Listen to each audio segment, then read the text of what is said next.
ನಮಾಮಿ ಶಂಕರ ಸದಾಶಿವ ಸಮಾರಂಭಂ ಶಂಕರಾಚಾರ್ಯ ಮಧ್ಯಮಾಂ ಅಸ್ಮದಾಚಾರ್ಯ ಪರ್ಯಂತಂ ವಂದೇ ಗುರು ಪರಂಪರಾಂ. ಶ್ರುತಿ ಸ್ಮೃತಿ ಪುರಾಣಾನಾಂ ಆಲಯಂ ಕರುಣಾಲಯಂ ನಮಾಮಿ ಭಗವತ್ಪಾದಂ ಶಂಕರಂ ಲೋಕಶಂಕರಂ. ನಾಡಿನ ಸಮಸ್ತ ವೀಕ್ಷಕ ಬಂಧುಗಳ ಪಾದಾರವಿಂದಗಳಿಗೆ ನನ್ನ ಶಿರಸಾಷ್ಟಾಂಗ ನಮಸ್ಕಾರಗಳು. ಎಲ್ಲರಿಗೂ ಶುಭೋದಯ. ಮಾತೃದೇವೋ ಭವ. ಬನ್ನಿ ಇವತ್ತಿನ ಪಂಚಾಂಗ ಫಲ ನೋಡೋಣ. 9ನೇ ತಾರೀಕು ಜುಲೈ 2024 ಮಂಗಳವಾರ, ಕ್ರೋಧಿನಾಮ ಸಂವತ್ಸರೆ, ಉತ್ತರಾಯಣೆ, ಗ್ರೀಷ್ಮ ಋತು, ಆಷಾಢ ಮಾಸೆ, ಶುಕ್ಲ ಪಕ್ಷದ ಚತುರ್ಥಿ ತಿಥಿ, ಆಶ್ಲೇಷ ನಕ್ಷತ್ರ, ಸಿದ್ಧಿ ಯೋಗ, ವಿಶೇಷವಾಗಿ ವಣಿಜಕರಣ ಕೂಡ. ಇನ್ನು ದುಷ್ಟ ಮುಹೂರ್ತ, ತೊಂದರೆಯ ಮುಹೂರ್ತ ಅನ್ನತಕ್ಕಂಥದ್ದು ನೋಡೋಣ. ಬೆಳಿಗ್ಗೆ 6:50 ಬೆಳಿಗ್ಗೆ 7:42 ಹಾಗೆಯೇ ಬೆಳಿಗ್ಗೆ 8:33 ಬೆಳಿಗ್ಗೆ 9:24 ಇರ್ತಕ್ಕಂಥ ಈ ಒಂದು ಸಮಯ ಸ್ವಲ್ಪ ತೊಂದರೆ ಕೊಡ್ತಕ್ಕಂಥದ್ದು. ಜೀವನದಲ್ಲಿ ನಮಗೆ ಬಯಸಿದ್ದು ಸಿಗಲ್ಲ. ತುಂಬ ಜನ ನಾವು ಇರುವುದರಲ್ಲಿ ತೃಪ್ತಿ,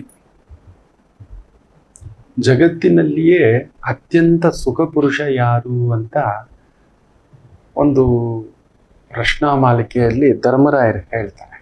ಯಕ್ಷ ಪ್ರಶ್ನೆಯಲ್ಲಿ ಇದು ಬರುತ್ತೆ. ಯಾರು ಜಗತ್ತಿನಲ್ಲಿಯೇ ಅತ್ಯಂತ ಸುಖಿ ಪುರುಷ? ಪುರುಷ ಅಂತ ಹೇಳ್ತಿದ್ದಾಗೆ ಎಲ್ಲರೂ, ಪುರುಷ ಅನ್ನೋದೇನಿಲ್ಲ. ಪುರುಷ ಅಂದ್ರೆ ಎಲ್ಲರೂ, ಮಾನವರು. ಇರುವುದರಲ್ಲಿ ತೃಪ್ತಿ ಪಡುವವನೇ ಸುಖ ಪುರುಷ ಅನ್ನತಕ್ಕಂಥದ್ದನ್ನ ಧರ್ಮರಾಯರು ತುಂಬಾ ಅದ್ಭುತವಾಗಿ ಹೇಳ್ತಾರೆ. ನಮಗೆ ಏನೋ ಒಂದು ಕೊಟ್ಟಿದ್ದಾನೆ, ಒಂದು ಬದುಕು, ಏನೋ ಒಂದು ಕೊಟ್ಟಿದ್ದಾನೆ. ಆದರೆ ನಾವು ಕಳ್ಕೊಂಡಿರುವುದರ ಬಗ್ಗೆ ಚಿಂತೆ ಮಾಡ್ತೇವೆ, ಇಲ್ಲ ಪಡೆದುಕೊಳ್ಳುವುದರ ಬಗ್ಗೆ ಚಿಂತೆ ಮಾಡ್ತೇವೆ. ಏನೋ ಕಳೆದೋಯ್ತು, ವಾಪಸ್ ತರ್ಲಿಕ್ಕೆ ಆಗೋಲ್ಲ ಮಕ್ಕಳೇ. ನಾವು ಮರಳಿ ವಾಪಸ್ ತರಲು ಆಗುವುದಿಲ್ಲ. ಮಣ್ಣಿಗಿಟ್ಟ ಶವ, ಕಳೆದು ಹೋದ ಸಮಯ ಆಗೋಲ್ಲ. ಕೆಲವು ಎಷ್ಟೋ ವಿಚಾರಗಳು ವಾಪಸ್ ತರ್ಲಿಕ್ಕಾಗಲ್ಲ. ನಮ್ಮ ಬಾಲ್ಯ, ನಮ್ಮ ಯೌವನ, ನಮ್ಮ ಗೆಲುವಿರ್ಬೋದು, ಸೋಲಿರ್ಬೋದು. ಅಮ್ಮ ಹೊರಟೋಯ್ತು, ವಾಪಸ್ ತರ್ಲಿಕ್ಕಾಗಲ್ಲ. ಮಗ ಹೊರಟೋದ, ವಾಪಸ್ ತರ್ಲಿಕ್ಕಾಗಲ್ಲ. ಮಗಳು ಹೊರಟೋದು. ಇನ್ನೊಂದೇನೋ ಕೊಟ್ಟಿದ್ದಾನೆ. ಇರುವುದರಲ್ಲಿ ತೃಪ್ತಿ ಪಡಬೇಕು, ಅವನೇ ಸುಖಿ ಪುರುಷ. ಆದರೆ ನಾವೇನು ಮಾಡ್ತೇವೆ? ಅಯ್ಯೋ, ಹೀಗಿದ್ದಿದ್ರೆ ನನ್ನ ಮಗಳು ಚೆನ್ನಾಗಿತ್ತು, ನನ್ನ ಮಗಳನ್ನ ಚೆನ್ನಾಗಿ ಬೆಳೆಸಿದ್ದೆ, ಈಗ ಹೊರಟೋದ್ಲಲ್ಲ, ನನ್ನಮ್ಮನ್ನ ನಾನು ಈಗ ನೋಡ್ಬೋದಿತ್ತಲ್ಲ. ಏನೂ ಮಾಡೋಕ್ಕಾಗಲ್ಲ. ನಾವು ಮರಳಿ ಅದನ್ನ ತರಲು ಆಗುವುದಿಲ್ಲ. ಮನುಷ್ಯನಿಗಿರತಕ್ಕಂಥ ಅತಿ ದೊಡ್ಡ ದೌರ್ಬಲ್ಯ ಇದೆ. ಬಯಸಿದ್ದೆಲ್ಲ ಸಿಗುವುದಿಲ್ಲ. ಸಿಕ್ಕಿದ್ದು ಇಷ್ಟ ಆಗಲಿಲ್ಲ ತುಂಬ ಜನಕ್ಕೆ. ನನಗೆ ಇದು ಬೇಡವಾಗಿತ್ತು, ಈ ಕೆಲಸ, ಈ ಮನೆ ಬೇಡವಾಗಿತ್ತು, ಈ ಕಾರ್ ಬೇಡವಾಗಿತ್ತು, ಈ ಗಂಡು ಬೇಡವಾಗಿತ್ತು, ಈ ಹೆಣ್ಣು ಬೇಡವಾಗಿತ್ತು. ಏನೋ ಒಂದು ತಂದಿಟ್ಕೋತಾರೆ. ಸಿಕ್ಕಿದ್ದು ಇಷ್ಟವಾಗಲಿಲ್ಲ. ಈ ಚೊಂಬು, ಬೆಳ್ಳಿ ಚೊಂಬು, ಬಂಗಾರದ ಚೊಂಬೆ ಬೇಕಿತ್ತು, ಇದೆಲ್ಲ ನನಗೆ ರೇಷ್ಮೆದ್ ಬೇಕಿತ್ತು, ಇದ್ಯಾಕೆ ಕಾಟನ್ನು. ನೋಡಿ, ಸಿಕ್ಕಿದ್ದು ಇಷ್ಟವಾಗಲಿಲ್ಲ ತುಂಬಾ ಜನಕ್ಕೆ. ಒಂದು ಮದುವೆ ವಿಚಾರದಲ್ಲಿ ನಾನು ನೋಡಿದ್ದೇನೆ ತುಂಬಾ ಕಡೆ. ಅವನು ಇಷ್ಟಪಟ್ಟ, ಮನೆಯವರು ಇಷ್ಟಪಟ್ರು, ಕುಟುಂಬದವ್ರು ಇಷ್ಟಪಟ್ರು, ಎಲ್ಲ ಓಕೆ, ಚೆನ್ನಾಗಿದ್ದಾನ ಹುಡುಗ. ಮದುವೆ ಜೀವನ ಕಡೆಯವರೆಗೂ ಮಾಡುವುದು ನೀವೇ. ಹುಡುಗಿ ಚೆನ್ನಾಗಿದ್ದಾಳೇನೋ. ಹೀಗೆ ನನ್ನ ಸ್ನೇಹಿತನ ಒಂದು ಯಾವುದು ಹೆಣ್ಣು ನೋಡೋ ಶಾಸ್ತ್ರ ಹೋಗಿದ್ವಿ. ಎಲ್ರಿಗೂ ಒಪ್ಪಿಗೆ ಆಯಿತು. ಬಂದ, ಏನಂತೀಯೋ, ಚೆನ್ನಾಗಿದೆಯೇನೋ ಅಂತ. ನಾನು ಹೇಳಿದೆ, ನಾನು ಇದ್ರ ಬಗ್ಗೆ ಸಜೆಷನ್ ಕೊಡಲ್ಲ. ಇದ್ಯಾಕೋ ಈಗ ಹೇಳ್ತೀಯ ಅಂತ. ನೋಡೋ, ಬ್ರಹ್ಮ ಹಾಕಿದ್ದು ಗಂಟು, ಒಪ್ಕೊಂಡಿದೀಯ, ನೀವು ಮಾಡ್ಕೊ. ಈ ವಿಚಾರದಲ್ಲಿ ಇನ್ನೊಬ್ಬರನ್ನ ಅಡ್ವೈಸ್ ಕೇಳಬಾರ್ದು. ಈಗ ಚೆನ್ನಾಗಿಲ್ಲ ಅಂದ್ರೆ ನಾಳೆ ಮದುವೆ ಆದ್ಮೇಲೆ ಯಾರು ಚೆನ್ನಾಗಿಲ್ಲ ಅಂತಾರೆ, ಬಿಟ್ಬಿಡ್ತೀಯಾ? ತಪ್ಪಲ್ವಾ? ಕೆಲವು ಆಯ್ಕೆಗಳನ್ನ ನಾವು ಕೇಳಬಾರದು. ಆಗಿ ಹೋಯ್ತು, ಇಷ್ಟ ಆಗಿ ಹೋಯ್ತು. ಮುಖ್ಯವಾಗಿ ಮದುವೆ ವಿಚಾರದಲ್ಲಿ ಇವತ್ತು ಡೈವರ್ಸ್ಗಳಾಗ್ತಿರೋದು ಅದೇ. ಯಾರದೋ ಮಾತು ಕೇಳಿ ಇನ್ಯಾರದೋ ವಿಚಾರಧಾರೆಗಳನ್ನ ಪ್ರಭಾವಕ್ಕೆ ಒಳಗಾಗಿ ಬದುಕುಗಳನ್ನ ಕೆಡಿಸ್ಕೊತಿದ್ದೇವೆ. ಇನ್ನೊಂದು ವಿಚಿತ್ರ ಗೊತ್ತಾ, ಸಿಕ್ಕಿದ್ದು ಇಷ್ಟ ಆಗಲಿಲ್ಲ, ಸರಿ, ಇಷ್ಟ ಆಗಿದ್ದು ಜೊತೆಗಿರೋಲ್ಲ. ಎಷ್ಟೋ ಜನಕ್ಕೆ ನಮ್ಗೆ ಇಷ್ಟ ಅದು ಆ ಕೆಲಸ, ಆ ಕಂಪನಿ ಇಷ್ಟ, ಆ ಹುಡುಗಿ ಇಷ್ಟ, ಆ ಹುಡುಗ ಇಷ್ಟ, ಅವ್ರು ಒಪ್ಪಬೇಕಲ್ವ, ನೀವು ಒಪ್ಪಬೇಕಲ್ವ ನನ್ನ ಕಾರ್ಯಕ್ರಮ. ಎಲ್ರೂ ಒಪ್ಪಬೇಕು ಅನ್ನೋದೇನು ಇಲ್ಲವಲ್ಲ, ನೀವೆಲ್ಲರೂ ನನ್ನ ಜೊತೆಗಿರ್ಬೇಕು ಅನ್ನೋದೇನು ಇಲ್ವಲ್ಲ, ನಾನು ನಿಮ್ಮ ಜೊತೆಗಿರ್ಬೇಕು ಅನ್ನೋದೇನು ಇಲ್ವಲ್ಲ. ನಿಮಗೊಪ್ಪಿಗೆ ಆಗಿದ್ದು ನನಗೊಪ್ಪಿಗೆ ಇಲ್ಲದೆ ಹೋಗಬಹುದು, ನನಗೊಪ್ಪಿಗೆ ಆಗಿದ್ದು ನಿಮಗೊಪ್ಪಿಗೆ ಇಲ್ಲದೆ ಹೋಗಬಹುದು. ಹೌದು, ಎಲ್ಲವೂ ನಮಗೆ ಇಷ್ಟ ಆಗಿದ್ದು ಜೊತೆಯಲ್ಲಿ ಇರುವುದಿಲ್ಲ. ಮಕ್ಕಳನ್ನ ತುಂಬಾ ಪ್ರೀತಿಯಿಂದ ಆಸೆಯಿಂದ ಬೆಳೆಸ್ತೇವೆ, ಅವ್ರ ಬದುಕು ಬಂದಾಗ ಎದ್ದೋಗ್ತಾರೆ, ಜೊತೆಯಲ್ಲಿ ಇರಲ್ಲ. ಅವ್ರವ್ರ ಬದುಕು ಒಂದು ಪ್ರಯಾಣ. ಇದು ಒಂದು ರೈಲಲ್ಲಿ ನೋಡಿ, ಮೊದಲಿಗೆ ನನ್ನ ಅಜ್ಜನೋ ಮುತ್ತಜ್ಜನೋ ಹತ್ತದ, ಅವನಿಗೊಂದು ಮದುವೆ ಆಯ್ತು, ಮುತ್ತಜ್ಜಿ ಬಂತು, ಆಮೇಲೆ ನನ್ನ ಅಜ್ಜ ಬಂದ, ಅದೇ ಟ್ರೈನಲ್ಲಿ ನನ್ನ ಅಜ್ಜಿ. ಸ್ವಲ್ಪ ಸಮಯದಲ್ಲಿ ನನ್ನ ಮುತ್ತಜ್ಜಿ ಇಳ್ಕೊಬಿಟ್ಟಿದ್ದಾರೆ, ನನ್ನ ಅಜ್ಜ ಅಜ್ಜಿ ಇದ್ದಾರೆ. ನಮ್ಮಪ್ಪ ಅಮ್ಮ ಬಂದ್ರು, ಸ್ವಲ್ಪ ಸಮಯದಲ್ಲಿ ನಮ್ಮ ಅಜ್ಜ ಅಜ್ಜಿನೂ ಇಳಿದು ಹೋದ್ರು. ಹೌದಲ್ವಾ, ಗಮನಿಸಿ ನೋಡಿ. ಈಗ ಆ ಟ್ರೈನಲ್ಲಿ ನಾನು, ನನ್ನ ಕುಟುಂಬ ಇದೆ, ನನ್ನ ಅಮ್ಮ ಇಲ್ಲ, ಅಪ್ಪಾಜಿ ಇದ್ದಾರೆ. ಇಷ್ಟ ಆಗಿದ್ದು ಜೊತೆಯಲ್ಲಿ ಇರುವುದಿಲ್ಲ, ನಿಜವೇ, ನೋವೇ. ಇಷ್ಟಪಟ್ಟಿದ್ದೇ ಇರಬೇಕಿತ್ತು, ಅದೇ ಕೆಲಸ, ಅದೇ ದುಡ್ಡು, ಅದೇ ಒಂದು ಬಾಂಧವ್ಯ ಇಲ್ಲ, ಹಾಗೇನಿಲ್ಲ. ಕಾಲನ ನಿಯಮವೇ ಹಾಗೆ. ಸರಿ, ಹೋಗ್ಲಿ. ಜೊತೆಗಿರೋದಾದ್ರೂ ಖುಷಿ ಕೊಡುತ್ತಾ? ಅದೂ ಇಲ್ಲ. ಎಷ್ಟೋ ಜನ ಕೇಳ್ತಿರ್ತಾರೆ, ಆಗ್ತಾನೆ ಮದುವೆ ಆದ್ನು ಗುರುಗಳೇ, ಅದ್ರಲ್ಲಿ ನಾನೂ ಒಬ್ಬನೇ. ನಾನೂ ಒಬ್ಬ. ಎಲ್ಲೋ ನಮ್ಮದೇ ಆದಂತ ಕೆಲವೊಂದು ರೀತಿ ನೀತಿ ನಿಯಮ, ನನಗಿದು ಯಾಕೋ ಬಂಧುತ್ವ ಬಾಂಧವ್ಯ ಇನ್ನೊಂದು ಅದ್ರ ಮೇಲೆ ಅಂತ ಒಂದು ಅವಗಾಹನೆ ಇರಲಿಲ್ಲ. ಈಗಲೂ ಕಡಿಮೆ ಏನೋ. ನನ್ನ ಧರ್ಮಪತ್ನಿಯಿಂದ, ಎರಡನೇ ಅಮ್ಮ ಅಂತ ಹೇಳ್ತೀನಲ್ವಾ, ಎಲ್ಲೋ ಜೋಗಳ ತೋಡ್ತಾ ಏನೋ ಒಂದು ಆಸೆಗಳ ಮೂಟೆಯನ್ನ ಹೊರಿಸ್ತಾ, ಆಸೆಗಳನ್ನ ಚಿಗುರಿಸ್ತಾ, ಇನ್ನೂ ಇದೆ ಇದರಲ್ಲಿ, ಇನ್ನೊಂದಷ್ಟು ಸಿಹಿ ಇದೆ, ಸುಮ್ಮನೆ ಇರಿ ಅನ್ನತಕ್ಕಂಥದ್ದನ್ನ ನನ್ನನ್ನ ಇನ್ನೂ ಈ ಪಾಶಗಳಲ್ಲಿ ಕಟ್ಟಿ ಹಾಕಿ ಇಟ್ಟಿದ್ದಾಳೆ. ಇಲ್ಲ ಅಂದಿದ್ರೆ, ಆಕೆ ಇರಲಿಲ್ಲ ಅಂದಿದ್ರೆ ನಾನು ಎಲ್ಲಿರ್ತಿದ್ನೋ. ಹೌದು, ಜೊತೆಗಿದ್ದಿದ್ದು ಕೂಡ ಖುಷಿ ಕೊಡುವುದಿಲ್ಲ. ಮೇ ಬಿ ನನ್ನಿಂದ ಆಕೆ ಖುಷಿನೇ ಇಲ್ಲದೆ ಇರ್ಬೋದು, ಇಲ್ಲ ನನ್ನಿಂದ ಮಕ್ಕಳಿಗಿಲ್ಲದೆ ಇರ್ಬೋದು, ನನ್ನಿಂದ ನಿಮಗಿಲ್ಲದೆ ಇರ್ಬೋದು, ನಿಮ್ಮಿಂದ ನನಗಿಲ್ಲದೆ ಇರಬಹುದು. ಎಲ್ಲರಿಗೂ ಖುಷಿ ಸಿಗುತ್ತೆ ಅಂತ ಅನ್ಕೋಬೇಡಿ. ಎಲ್ಲಾ ವಿಚಾರದಲ್ಲೂ ಕೊಡಲ್ಲ, ಏನಾದರೂ ಒಂದು ಕೊರತೆಯನ್ನ ಕೊಟ್ಟಿರುತ್ತಾನೆ, ಏನೋ ಒಂದು ಕೊರತೆ. ಜೊತೆಗಿದ್ದವರೆಲ್ಲ ಖುಷಿ ಕೊಡಬೇಕು ಅನ್ನೋದೇನಿಲ್ಲ. ಈಗ ಒಂದು ಕಾರು ನಾವು ರೋಡಿಗೆ ತಗೊಬಂದ್ರೆ ಗಾಬರಿ. ಈಗ ಒಂದು ಚೈನು, ಕುದಗೆಯಲ್ಲಿ ಚೈನ್ ಹಾಕೊಂಡಿದ್ದೇವೆ, ಟ್ರೈನಲ್ಲಿ ಹತ್ತು ನೋಡಿ, ಬಸ್ಸಲ್ಲಿ ಹತ್ತು ನೋಡಿ, ನೈಟ್ ಟ್ರಾವೆಲ್ ಮಾಡಿ ನೋಡಿ, ಭಯ ಆಗುತ್ತೆ. ಅಯ್ಯೋ, ನನ್ನ ಚೈನ್ ಯಾರು ಎತ್ತು ಬಿಡ್ತಾರೋ, ನನ್ನ ಕಾರ್ನ ಬರ್ತಾ ಯಾರು ಟಚ್ ಮಾಡಿಬಿಡ್ತಾರೋ, ನನ್ನ ಮಗುಗೆ ಏನು ಮಾಡಿಬಿಡ್ತಾರೋ, ನನ್ನ ಹೆಂಡತಿಗೆ ಏನು ಮಾಡಿಬಿಡ್ತಾರೋ, ನನ್ನ ಮಕ್ಕಳಿಗೆ ಏನು ಮಾಡಿಬಿಡ್ತಾರೋ, ನನ್ನ ಮಕ್ಕಳಿಗೆ ಏನಾಗ್ಬಿಡುತ್ತೋ, ನನ್ನ ಕುಟುಂಬಕ್ಕೆ ಏನಾಗ್ಬಿಡುತ್ತೋ. ಜೊತೆಗಿದ್ದೇವೆ, ಆದರೆ ಖುಷಿ ಕೊಡಲ್ಲ. ಸರಿ, ಖುಷಿ ಕೊಡೋದಾದ್ರೂ ಕೊನೆ ತನಕ್ಕಿರುತ್ತಾ? ಅದೂ ಇರಲ್ಲ ನೋಡಿ. ಅದೊಂದು ತಮಾಷೆ. ನಮಗೆ ಖುಷಿ ಕೊಡುವಂಥದ್ದು, ನಮಗೇನೋ ಒಂದು, ಈಗ ದೇಹ ಏನಂದ ಗೊತ್ತಾ, ನಾನು ಏನ್ ಚಂದ ಗೊತ್ತಾ, ಈ ಕೂದಲು ಹೋಗ್ಬಿಡ್ಲಿ ಸಾಕು. ನಾವು ಎಷ್ಟು ಕೊರಗ್ತೇವೆಯೋ, ಬರೀ ಕೂದಲು. ಅಯ್ಯೋ, ಇದು ಬೆಳ್ಳಗಾಗ್ಬಿಡ್ತು. ಈ ಅಂದ ಸುಖಕ್ಕೆ ಬಂದ್ಬಿಟ್ಟಿದೆ, ನರಿಗೆಗಳು ಬಂದ್ಬಿಟ್ಟಿದೆ, ಈ ದೇಹಕ್ಕೇನೋ ಕಾಯಿಲೆ ಬಂದ್ಬಿಟ್ಟಿದೆ. ಇರಲ್ಲ ಮಕ್ಕಳ. ಖುಷಿ ಕೊಡುವುದು ಕೂಡ ಕೊನೆ ತನಕ ಇರುವುದಿಲ್ಲ. ಈಗ ನಮ್ಮ ಪತ್ನಿಯ ಇಟ್ಕೊಳ್ಳಿ, ಇರ್ತಾಳ? ನನ್ನ ಅಮ್ಮನೇ ಇಲ್ಲ, ಅವಳು ಇರೋಲ್ಲ. ಒಂದು ಕಾಲ್ಗಟ್ಟಕ್ಕೆ ಅವಳಿಗೂ ಒಂದು ವಯಸ್ಸಾಯ್ತು ಅಂದ್ರೆ ಪಯಣ ಇಲ್ಲ, ನಾನೇ ಮೊದಲು ಹೋಗ್ಬೋದು, ಗೊತ್ತಿಲ್ಲ. ಹೌದು, ಖುಷಿ ಕೊಡುವಂಥದ್ದು ಈ ಕಾರ್ಯಕ್ರಮ ಗೊತ್ತಿಲ್ಲ. ನಡವಷ್ಟು ದಿನ ನಡೆದಷ್ಟು ದಿನ ನಮ್ಮ ಜೊತೆಯಲ್ಲಿ ನೆನ್ಪಿಟ್ಕೊಳ್ಳಿ, ನಾವೇ ನಡಿಬೇಕು. ತುಂಬ ಖುಷಿ ಕೊಡ್ತಕ್ಕಂಥದ್ದು. ಈಗ ಒಂದು ಮದುವೆ ಮಾಡ್ತೇವೆ, ನಮಗೊಂದು ಖುಷಿ ಸಂಭ್ರಮ, ನಮ್ಮ ಮಕ್ಕಳ ಮದುವೆ, ಅದಕ್ಕಿಂತ ಆನಂದ ಒಂದು ತಂದೆ ತಾಯಿಗೆ ಇನ್ಯಾವುದೂ ಇಲ್ಲ. ನಮ್ಮ ಜವಾಬ್ದಾರಿ ಕಳ್ಕೊಂಡ್ವಪ್ಪ, ಒಳ್ಳೆ ವರ ವಧು ನೋಡಿದ್ವಿ, ಮದುವೆ ಮಾಡಿದ್ವಿ, ಅವ್ರ ಬದುಕು ಕಟ್ಸಿದ್ವಿ, ಏನೋ ಒಂದು ಸಮಾಧಾನ. ಅಲ್ಲೇ ಇರ್ತೇವಿ, ಆ ಖುಷಿ ಆ ಸಂಭ್ರಮ ಕರಗಲೇಬೇಕು. ಇನ್ನೊಂದು ಖುಷಿಯ ಕಡೆಗೆ, ತಪನೆಯ ಕಡೆಗೆ, ಇನ್ನೊಂದು ಗಮ್ಯದ ಕಡೆಗೆ ಹೆಜ್ಜೆ ಹಾಕೊಂಡು ಹೋಗ್ತಲೇ ಇರಬೇಕು. ಇಲ್ಲ, ಆಗೋಲ್ಲ. ನಮ್ಮ ಕೈಯಲ್ಲಿ ಯಾವುದೇ ಖುಷಿಯು ಕಟ್ಟ ಕಡೆಯದಾಗಿ ಇರುವುದಿಲ್ಲ. ಇದು ದೈವ ನಿರ್ಣಯ. ಅದರಿಂದ ಬಯಸಿದ್ದು ಸಿಗಲ್ಲ ಅಂತ ಯಾವತ್ತೂ ನಾವು ಅಂದ್ಕೊಂಡು ಬದುಕ್ತೇವೆ, ನಮಗೇನೂ ಅನ್ಸೋಲ್ಲ. ಬಿಡೋ, ನೀನು ಕೊಟ್ಟಷ್ಟು ಭಗವಂತ, ನೀನು ಇಟ್ಟಷ್ಟು ಭಗವಂತ, ನೀನು ತಗೊಂಡಷ್ಟು ಭಗವಂತ, ಈ ರೀತಿ ಅಂದ್ಕೊಳ್ತಾ ಹೋಗಿ. ಏನೋ ಕೊಟ್ಟಿದ್ದೆ ನೆನ್ನೆ, ಇವತ್ತು ತಗೊಂಡಿದ್ದು, ಕೊಟ್ಟು ನೀನೇ ಅಲ್ವಾ. ತುಂಬ ಜನ, ಎಷ್ಟೋ ಜನ ಮಕ್ಕಳು ಹೋಗ್ಬಿಟ್ಟಿದ್ರೆ, ಅಪ್ಪ ಅಮ್ಮ ಹೋಗ್ಬಿಟ್ಟಿದ್ರೆ, ಆ ಅಧಿಕಾರ ಹೋಗ್ಬಿಟ್ಟಿದ್ರೆ, ಆ ಅಂತಸ್ತು, ಆ ದುಡ್ಡು, ಆ ಹೆಸರು, ಆ ಕೀರ್ತಿ ಕೊಟ್ಟವನು ಅವನು ತಾನೆ. ನಾವು ತಗೊಂಡು ಬಂದಿದ್ವಿ ಮಕ್ಕಳೇ, ಬರಿಗೈಲಿ ಬಂದಿದ್ವಿ ನಾವು.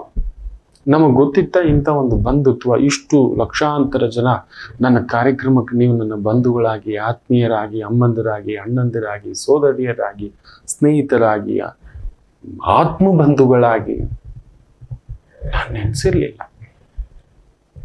ನಿಮ್ಮ ಜೊತೆ ನಾನು ಪಯಣ ಆಗ್ತಾ ಬರ್ತಿದ್ದೇನೆ. It is the journey.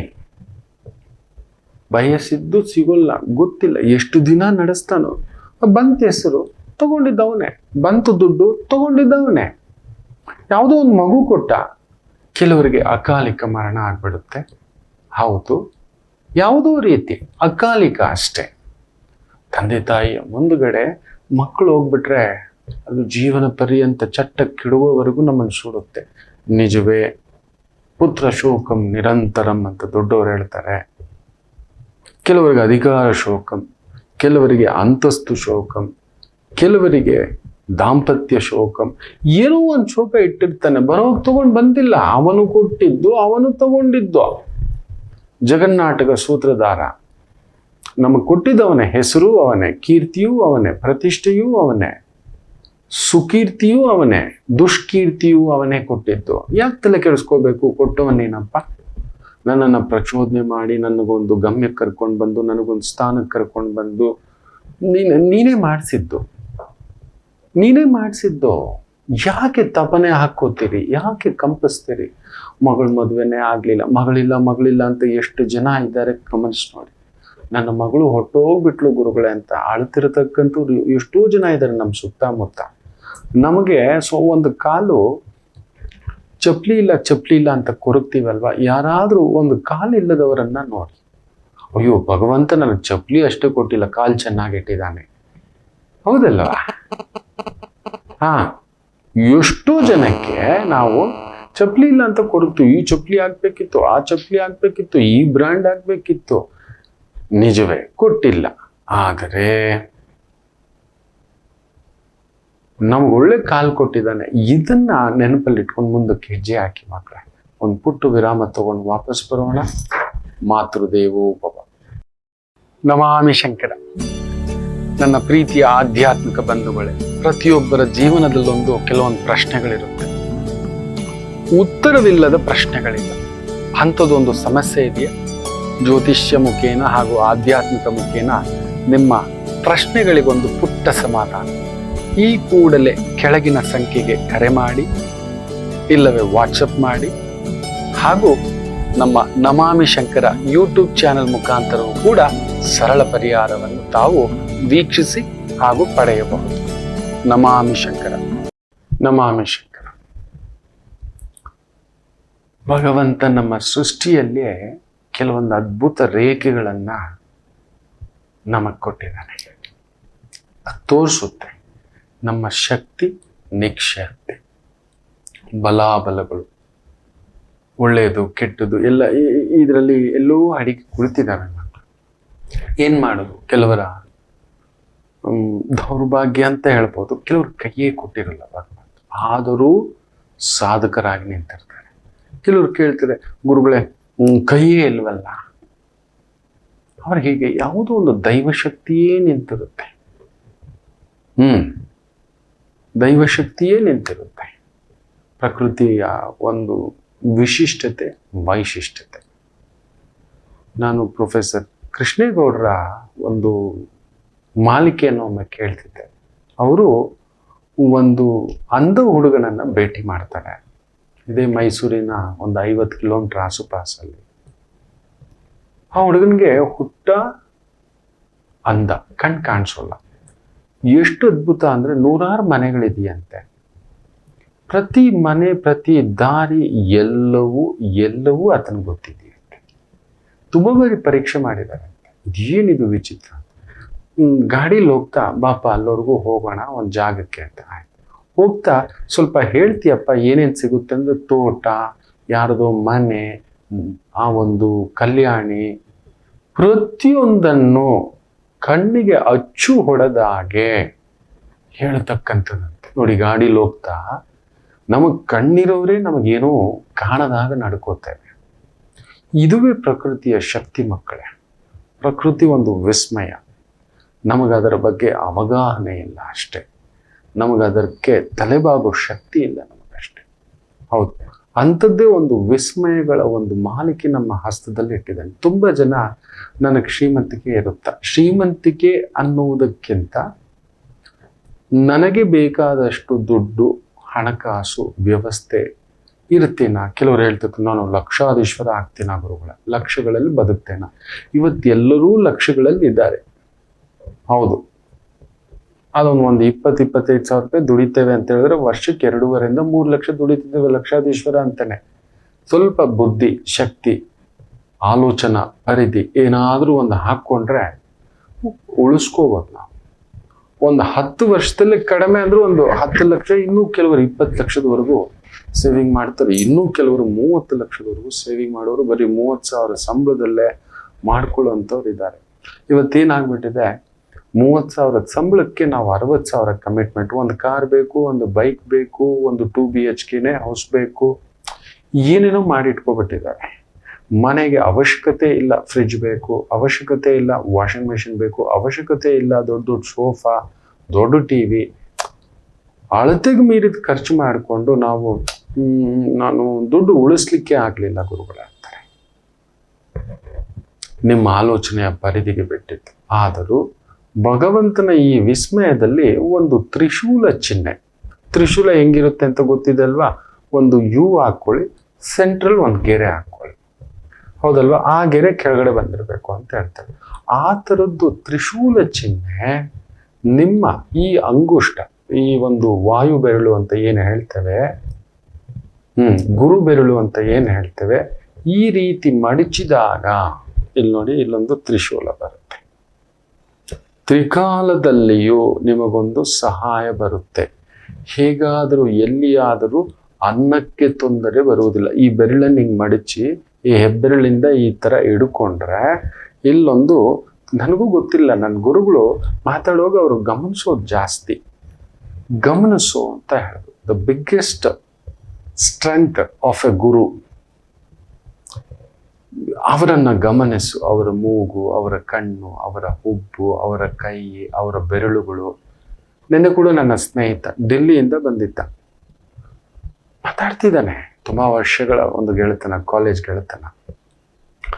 ಹಾಗೆ ಅವನು ಬೆರಳು ನೋಡ್ತಿದ್ದಾನೆ. ಈ ಬೆರಳು ಸಿಕ್ಕಾಬಟ್ಟೆ ಉದ್ದ, ನ್ಯಾಯವಾದಿ. ನಿಜ ಹೇಳಬೇಕು ಅಂದರೆ ಸಿಕ್ಕಾಬಟ್ಟೆ ದೊಡ್ಡ ನ್ಯಾಯವಾದಿ. ಸೂರ್ಯನ ಬೆರಳು ದೊಡ್ಡದು. ಯಪ್ಪ, ಕಡು ಕಷ್ಟ ನಿಷ್ಠುರ ವಾದಿ ನಿಯಮ. ಈ ಬೆರಳು ಉದ್ದ ಇದೆ. ಅದಕ್ಕೆ ಕೊಡೋ ನೀನು ಹಿಂಗೆ ಇರೋದು ಅಂತ ಮನಸ್ಸಲ್ಲಿ. ಆ ಮೂಗು, ಆ ಕಣ್ಣು, ಆ ಕಿವಿಗಳು, ಆ ಗದ್ದ. ಇದು ಮಾತು. ಏನ್ ಮಾತಾಡ್ತಿದ್ದಾರೆ? Observe observe observe. ಇದು ನನ್ನ ಗುರುಗಳು ಹೇಳ್ಕೊಟ್ಟಂಥದ್ದು. ಲಕ್ಷಾಂತರ ಜಾತಕಗಳ ಪರಾಮರ್ಶೆ ಅಲ್ವಾ? ಸೊ ಅಂಥದ್ರಲ್ಲೇ ನನ್ನ ಗುರುಗಳು ಮಾತಾಡ್ತಾ ನಾನು ಯಾವಾಗಲೂ ಹೇಳ್ತಿದ್ದೆ, ಅಯ್ಯೋ ಹೋಗಿ ಗುರುಗಳೇ ಸಾಕಾಗ್ಬಿಟ್ಟಿದೆ, ಮನೆ ತುಂಬ ಮಕ್ಕಳು, ನಾವು ಮನೆ ತುಂಬ ಜವಾಬ್ದಾರಿ. ಅದ್ರಲ್ಲಿ ಅಲ್ಪ ಸ್ವಲ್ಪ ಓದ್ಕೊಂಡಿದ್ದೆ, ಅಲ್ಪ ಸ್ವಲ್ಪ ದೊಡ್ಡವರ ಸಂಘ ಮಾಡ್ಕೊಂಡಿದ್ದೆ, ದೊಡ್ಡವರ ಜೊತೆಲಿ ಕುಳಿತಿದ್ದೆ ಅನ್ನೋದಾದ್ರೆ ನಾನು ಒಬ್ಬನೇ ನಮ್ಮ ಕುಟುಂಬದಲ್ಲಿ.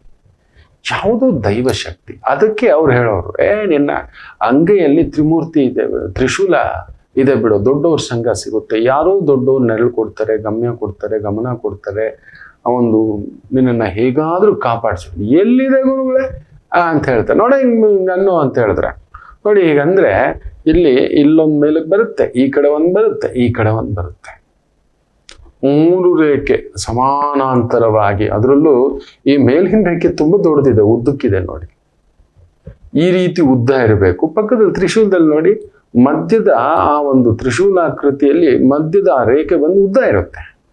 ಈ ರೀತಿ ಉದ್ದ ಇರಬೇಕು, ನೆನ್ಪಿಟ್ಕೊಳ್ಳಿ.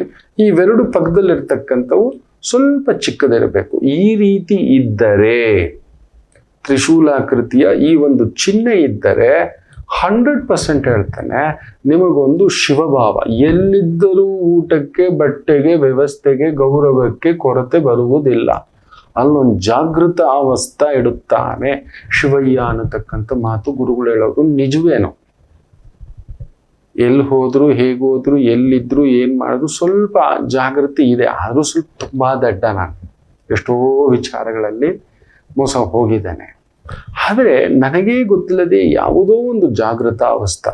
ತುಂಬ ಆತ್ಮೀಯ ಗೆಳೆಯರಿದ್ದಾರೆ, ಆತ್ಮೀಯ ಪ್ರೊಫೆಸರ್ಗಳಿದ್ದಾರೆ, ಗೈಡೆನ್ಸ್ ಮಾಡಿದ್ದಾರೆ, ಗುರುಗಳಿದ್ದಾರೆ. ನೀವಿದ್ದೀರಿ ಗುರುಗಳೇ ಅಂತ ಹೇಳಿ ತಿದ್ದಿದ್ದೀರಿ. ನನಗೆ ಗೊತ್ತಿಲ್ಲದೆ ನೀವು ಪರಬ್ರಹ್ಮ ಸ್ವರೂಪವಾಗಿ ಗುರುವಾಗಿ ನನ್ನನ್ನು ಕೈ ಹಿಡ್ಕೊಂಡಿದ್ದೀರಿ. ನಿಮಗೆ ಗೊತ್ತಿಲ್ಲ, ತುಂಬ ಜನ ನನ್ನನ್ನು ಗೈಡೆನ್ಸ್ ಮಾಡಿದ್ದಾರೆ, ಹೆಲ್ಪ್ ಮಾಡಿದ್ದಾರೆ. ಒಂದು ಲಾಯರ್ ಆಗಿರ್ಬೋದು, ಡಾಕ್ಟರ್ ಆಗಿರ್ಬೋದು, ತುಂಬ ಜನ ಈ ಒಂದು ತ್ರಿಶೂಲಾಕೃತಿಯಿಂದ ಗುರುಭಾವ. ಈಗಾದ್ರೂ ಒಂದು ರೀತಿ ಧರ್ಮ ಪ್ರವೃತ್ತಿಯಲ್ಲೇ ನಡೆಯುತ್ತೀರಿ. ಮೋಸ ಮಾಡಿ ಬದುಕೋಲ್ಲ, ಇನ್ನೊಬ್ರು ಕಿತ್ಕೊಂಡು ಬದುಕೋಲ್ಲ, ಅನ್ಯಾಯ ಮಾಡಿ ಬದುಕೋಲ್ಲ. ಇದರಲ್ಲೂ ಇನ್ನೊಂದು ರೇಖೆ ಇದೆ, ಅದನ್ನು ಹೇಳ್ತೇನೆ ನಾಳಿನ ಸಂಚಿಕೆನಲ್ಲಿ ಹೇಳ್ತೇನೆ. ಹೌದು, ಅದೇನಾದ್ರೂ ಇದ್ರೆ ಬರೀ ಊಟ ಬಟ್ಟೆಗಷ್ಟೇ ಇರ್ತೀರಿ. ಆದ್ರೆ ಇದಿದ್ರೆ ಊಟ, ಬಟ್ಟೆ, ವ್ಯವಸ್ಥೆ, ಗೌರವ, ಸುಖಂ. ಗುರು ದೊಡ್ಡ ಕುಟುಂಬ, ನನ್ನದು ಹೊಸದೈವ ಕುಟುಂಬಕಂ. ನೀವೆಲ್ಲ ನನ್ನ ಕುಟುಂಬವೇ, ನನ್ನ ಆತ್ಮೀಯರೇ, ನನ್ನ ಪ್ರಾಣ ಬಂಧುಗಳೇ, ಆತ್ಮ ಬಂಧುಗಳೇ. ಎಲ್ಲಿ ಹೋದ್ರು ನಮ್ಮ ಗುರುಜಿ ಅಂತಾರೆ, ನಮ್ಮವರು ಅಂತಾರೆ, ನಮ್ಮನೆಯವರು ಅಂತೀರಿ. ಅಯ್ಯೋ, ನಾನು ಎಷ್ಟು ಪುಣ್ಯವಂತನೋ. ತುಂಬಾ ಆನಂದ ಅನ್ಸುತ್ತೆ. ಕಾರಣ ಈ ಒಂದು ಯಾವುದೋ ಜನ್ಮದ ಒಂದು ಪೂಜೆಯೋ ಏನೋ ಒಂದು ಸಂಕಲ್ಪವೋ ಆ ದೈವ ಪ್ರಣಾಳಿಕೆ ಇಲ್ಲೊಂದು ತ್ರಿಶೂಲವನ್ನ ನನಗಿಟ್ಟಿದೆ. ನಿಮ್ಮ ಕೈಯಲ್ಲೂ ಈ ಥರದ್ದಿದೆಯಾ ನೋಡಿ. ನಿಮ್ಗೆ ಹೇಗೆ ಗೌರವ, ಯಾರೋ ತುಂಬಾ ಗೌರವದಿಂದ ಮಾತಾಡಿಸ್ತಾರೆ. ನೀವಿರೋದು ಅಚ್ಚುಕಟ್ಟಾಗಿ ಚಿಕ್ಕ ಮನೆಯೇ, ಒಂದು ಹಾಲು, ಒಂದು ರೂಮು, ಒಂದು ಕಿಚನೇ ಇರ್ಬೋದು, ಬಟ್ ಮಾತಾಡ್ಸೋ ರೀತಿ, ನಮಸ್ಕಾರ ರೀ ಅನ್ನತಕ್ಕಂಥದ್ದು. ಹೇಗಾದ್ರೂ ಒಂದು ಊಟ, ಒಂದು ಸ್ವಲ್ಪ ಬಟ್ಟೆ, ಒಳ್ಳೆ ಊಟ, ಒಳ್ಳೆ ಬಟ್ಟೆ, ಒಳ್ಳೆ ವ್ಯವಸ್ಥೆ, ಒಳ್ಳೆ ಗೌರವ. ನಮಗೆ ಎತ್ತರಕ್ಕೆ ಬೆಳಿಬೇಕನ್ನೋ ಒಂದು ಆಸೆಗಳಿರುತ್ತೆ, ಅದು ಬೇರೆ. ಕೆಲವ್ರಿಗೆ ಸಿಕ್ಕಾಬಟ್ಟೆ ದುರಾಸೆ ಇರುತ್ತೆ, ಅದು ಬೇರೆ. ದುರಾಸೆಯ ರೇಖೆಗಳು ಇದ್ದಾವೆ, ನಿರಾಸೆಯ ರೇಖೆಗಳು ಇದ್ದಾವೆ. ಅದು ತೋರಿಸ್ಕೊಡುತ್ತೆ ನಿಮ್ಮಲ್ಲಿರತಕ್ಕಂಥ ಧರ್ಮ ಪ್ರವೃತ್ತಿ. ನಿಮಗೇ ಗೊತ್ತಿಲ್ಲದೆಯೇ ಧರ್ಮದೇವತೆ ನಿಮ್ಮನ್ನು ಕಾಪಾಡುತ್ತದೆ. That is a beauty. ಅದಿದೆ ನಿಮ್ಮ ಹಸ್ತದಲ್ಲಿ. ಈ ರೀತಿಯ ತ್ರಿಶೂಲ ಚಿಹ್ನೆ ಏನಾದರೂ ಇದ್ದರೆ ಗಮನಿಸಿ ನೋಡಿ. ಹೌದು ಗುರುಗಳೇ, ಕಷ್ಟ ಇದೆ, ಅದು ಎಲ್ರಿಗೂ ಇರುತ್ತೆ. ಮೇ ಬಿ ದಶ, ಭುಕ್ತಿ, ಯೋಗ, ಕರ್ಣ, ಸಾಡೆ ಸಾತಿ, ಅಷ್ಟಮ ಶನಿ, ಬೇರೆ ಅಷ್ಟಮ ಗ್ರಹದ ಒಂದು ದಶಾಭುಕ್ತಿ, ಇಲ್ಲ ಬಾಧಕ ದಶದ ಒಂದು ದಶಾಭುಕ್ತಿ, ಮಾರಕ ದಶದ ಗ್ರಹದ ದಶಾಭುಕ್ತಿ. ಈ ಥರದ್ದು ಬಂದಾಗ ತೊಂದರೆ, ನಷ್ಟ, ನೋವು, ಬಾಧೆ ಅದಿರುತ್ತೆ, ಅದು ಬೇರೆ. ಆದರೆ ಇದು ಬಂದು ನಿಮ್ಮನ್ನು ಹೇಗಾದ್ರೂ ಇರುವುದರಲ್ಲಿ ತುಂಬಾ ತೃಪ್ತಿಯಾಗಿಡುತ್ತೆ. ನಾನಿರೋ ಹಾಗೆ ತುಂಬಾ ಚೆನ್ನಾಗಿದೆ ನನ್ನ ಮಕ್ಕಳೇ, ನಾನ್ಯಾಕೆ ನಿಮ್ಮ ಹತ್ರ ಸುಳ್ಳು ಹೇಳಿ. ಆಗಿರ್ಬೋದು, ನಾನು ಮಾಡ್ಕೊಂಡಂತ ಒಂದು ನಂಬಿಕೆಯ ಒಂದು ಇದು, ಅದ್ ಬಿಡಿ, ಪಾಪ ಅವ್ರನ್ನ ನಾವ್ ಯಾಕೆ ದೂಷಿಸ್ಬೇಕು? ಮಾಡಿದವನ್ ನಾನೇ ತಪ್ಪು, ಮಾಡಬಾರ್ದಿತ್ತು, ಬಿಡಿ, ಮುಗಿದೋಯ್ತು. ಜಾತಸ್ಯಂ ಧ್ರುವಂ ಮರಣಂ, ಅದ್ರ ಬಗ್ಗೆ ಚಿಂತೆ ಇಲ್ಲ. ಈ ತ್ರಿಶೂಲ ನಿಮ್ಮನ್ನು ಕಾಪಾಡುತ್ತದೆ, ನಿಮ್ ಗೌರವ ಕಾಪಾಡುತ್ತೆ. ಒಂದು ಪುಟ್ಟ ಕುಟುಂಬ, ಪುಟ್ಟದೇನು ದೊಡ್ಡ ಕುಟುಂಬವೇ, ಎಲ್ಲಿ ಹೋದ್ರೂ ಕೂಡ ಗೌರವ, ಒಳ್ಳೆ ಊಟ, ಒಳ್ಳೆ ಬಟ್ಟೆ, ಒಳ್ಳೆ ವ್ಯವಸ್ಥೆ, ಒಳ್ಳೆ ಮನೆ ಮಾಡ್ಕೊಳ್ತಕ್ಕಂಥ ಯೋಗವೂ ಇರುತ್ತೆ. ಖಂಡಿತ ತುಂಬಾ ಜನ ಕಮೆಂಟ್ಸ್ ಹಾಕ್ತೀವಿ, ಹೌದು ಗುರುಗಳೇ, ಇದು ನಮಗೆ ಇದೆ. ಈ ರೇಖೆ ಇರೋದ್ರಿಂದ ನಾವು ಇದ್ದೇವೆ, ಚೆನ್ನಾಗಿದ್ದೇವೆ. ನೋವುಗಳು ಬಂದಿದ್ದೇವೆ, ಎದುರಿಸಿದ್ದೇವೆ. ನಷ್ಟಗಳು ಎದುರಿಸಿದ್ದೇವೆ, ದಾಟಿ ಬಂದಿದ್ದೇವೆ. ನಮಗೆ ಗೊತ್ತಿಲ್ಲದೆ ಕೆಲವೊಂದು ಸಮಯ ತಪ್ಪಾದ ವ್ಯಕ್ತಿಗಳು, ತಪ್ಪಾದ ಜೊತೆಗಾರರು ಇದ್ರು, ನನಗೂ ಇದ್ರು. ನಿಮ್ಮ ಹತ್ರ ಯಾಕೆ ಮುಚ್ಚೋಡೋದು? ಅವ್ರ ತಪ್ಪು ಅಂತಲ್ಲ, ನಾನು ಸರಿ ಅಂತಲ್ಲ. May be the way of communication, ಅವ್ರ ಕಮ್ಯುನಿಕೇಶನ್ ಬೇರೆ, ಅವ್ರ ವ್ಯವಸ್ಥೆ ಬೇರೆ, ಅವರ ಆಲೋಚನೆ ಬೇರೆ, ಅವ್ರ ವ್ಯವಹಾರ ಬೇರೆ, ಅವರ ಚಿಂತನೆ ಬೇರೆ, ಅವರ ಮಂಥನವೂ ಬೇರೆ. ಗೊತ್ತಿಲ್ಲ, ಇದ್ದೆ ಜೊತೆಯಲ್ಲಿ. ಯಾಕೋ ಅದು ಅಡ್ಜಸ್ಟ್ ಆಗ್ತಿರ್ಲಿಲ್ಲ. ಒಂಥರ ಕೇಸರಿ ಬಾತ್ಗೆ ಉಪ್ಪು ಹಾಕೊಳ್ಳೋ ಹಾಗಿತ್ತು. ಆ ಸಮಯಕ್ಕೆ ಕೇಸರಿ ಬಾತ್ ಜೊತೆ ಒಂಚೂರು ಖಾರ ಹಾಕೊಂಡಾಗೆ, ಇಲ್ಲ ಉಪ್ಪಿಟ್ಟಿಗೆ ಒಂಚೂರು ಸಕ್ಕರೆ ಹಾಕೊಂಡಾಗೆ, ಆ ನಿಮಿಷಕ್ಕೆ ಒಂದು ತುತ್ತು 2 ತುತ್ತು ಒಂಚೂರು ಒಂಥರ ಡಿಫ್ರೆಂಟ್ ಅನ್ಸುತ್ತೆ. ಈಗ ನೋಡ್ತಿದ್ದೆ ಒಂಥರ ಕಾತುರದಿಂದ ಏನಿದು ಅನ್ನತಕ್ಕಂಥದ್ದು. ಬಟ್ ನನಗೇ ಗೊತ್ತಿಲ್ಲದೆ ಅವರ ಒಂದು ಸಂಸರ್ಗದಿಂದ ಹೊರಗಡೆ ತೆಗೆದು ಬಿಡ್ತು ಪ್ರಕೃತಿ ಮಾತೆ. ಮೇ ಬಿ ತ್ರಿಶೂಲ ಗುರುತು. ನಮ್ಮ ಗುರುಗಳು ಹೇಳೋರು, ತುಂಬಾ ಹೊತ್ತು ತುಂಬಾ ಜನಗಳ ಜೊತೆಲಿ ನೀನು ಇರೋಲ್ಲ, ನಿನಗೆ ಅಲ್ಲೊಂದು ಅತೃಪ್ತಿ, ಅಭಾವತೆ, ಅಭದ್ರತೆ ಅಂತ ಅನ್ನಿಸ್ತು ಅಂದ್ರೆ ನಿಂತ್ಕೊಳ್ಳಲ್ಲ. ಅದರಲ್ಲೂ ಮುಖ್ಯವಾಗಿ ಕೆಲವು ವಿಚಾರಗಳಿಗೆ ನೀನು ನಿಂತ್ಕೊಳ್ಳೋದೇ ಇಲ್ಲ, ಎದ್ದು ಬಿಡ್ತೀಯ ಅಂತ ಇದ್ದೆ. ಅವ್ರುಗಳೆಲ್ಲ ನನ್ನ ಕೇಳೋರು, ಏನೋ ರವಿ ಸಿಗೋದೇ ಇಲ್ಲ, ಹಾಗೆ ಹೀಗೆ ಎಲ್ಲ ಕಂಡ್ರು. ನನಗೆ ಬ್ಯುಸಿ ಇರ್ತೀನಿ. ಸಿಕ್ಕಾಗ ಒಂದೊಳ್ಳೆ ಊಟ, ಮಾತು ಅಷ್ಟೇ. ಅದಕ್ಕೆ ಮೀರಿದ ಬೇರೆ ಏನಾದ್ರೂ ಮಾತು, ಬೇರೆ ಏನಾದ್ರೂ ಆಲೋಚನೆ, ಆ ಕ್ರಾಸ್ ರೋಡ್, ವಾಮ ಮಾರ್ಗ, ಅವ್ರದ್ದೇ ಮಾರ್ಗಗಳು ಬೇರೆ, ನನ್ನ ಮಾರ್ಗ ಬೇರೆ. ಸದಾಚಾರ ಅವರಿಗೆ ಅದು ಸದಾಚಾರ. ಬಾರೋ ಒಂದು ಪಾರ್ಟಿಗೆ ಹೋಗೋಣ, ಬಾರೋ ಇನ್ನೆಲ್ಲೋ ಹೋಗೋಣ, ಎಲ್ಲೋ ನನ್ನನ್ನು ಏನೋ ನೀವು ಮಾಡ್ಕೊಳ್ರು. ಅದಾಗೇ ದೂರ ಮಾಡಿ ಇಟ್ಟು ಬಿಡ್ತು.